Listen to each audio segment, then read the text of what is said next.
jsem šťastný jak blecha, takže myslel jsem, že nebudu brečet, ale nešlo to nějak, nemohl se ubránit, takže to nádhera. No. Škoda, že bylo víc lidí, plný stadion, to by to ještě lepší, ale chci rád za tu dlouhou cestu a jednou ta doba musela přijít a je to tady. Když jsi začínal v 80. roce, poprvé si skočil na extraligový velk, tak si dal branku. Při tom loučení taky. Připadá ti to nějaké symbolické? Já jsem si trošku na to vzpomněl, říkám, to není možné, jako dobrý začátek, dobrý konec, takže všechno dobré snad. Je to škoda, že nevyšla ta sezóna, tvoje poslední a zrovna to dopadlo takhle. Tak určitě mě to mrzí, jako hlavně kvůli lidem, že ta sezóna byla špatná, potom ten závěr taky už to nebylo ono. Budeme rádi, že to pryč a doufám, že příští rok to bylo kluci zvládnou líba. Proč jsi vlastně rozhodl, že skončíš kariéru? Bylo to proto, že jsi nedostal od vedení klubu, dejme tomu nějakou smlouvu nebo nabídku na tu příští sezónu, nebo si cítil, že třeba sám chceš?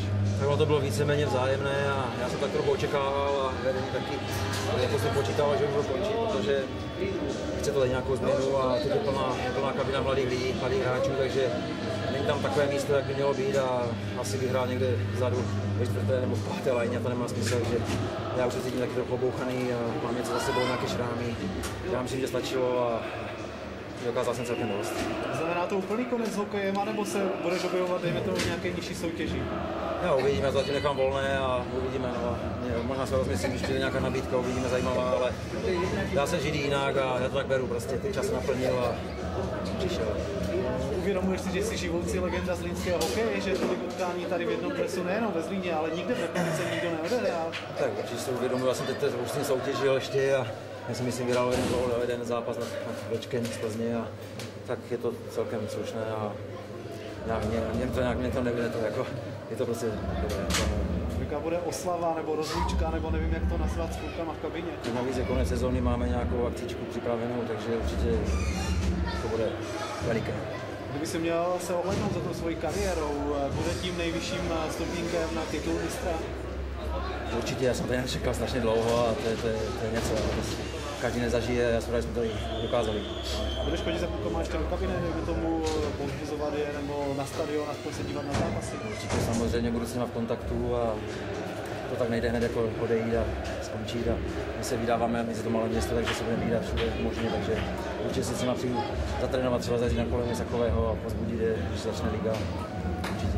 Spousta bývalých aktivních hráčů se vydává na trenérskou dráhu. Jak je to u tebe? Netoužíš tady po této kariéře?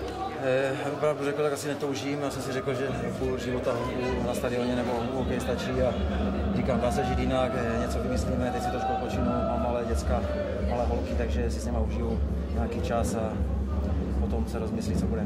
A nějakou představu aspoň do budoucna? No, tak zatím to nechám otevřené, zatím jako těch možností bude asi víc, takže já něco vyberu. Jako vypadlo to definitivní rozhodnutí, když jsi řekl vedení a to?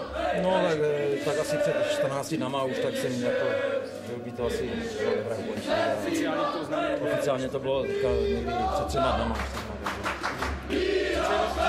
Máš nějaký směr, co bys si dělal, že máš hospodu nebo nějaký bar, takže to je ten směr, který se nějaké podnikání tam je, ale to není to hlavní a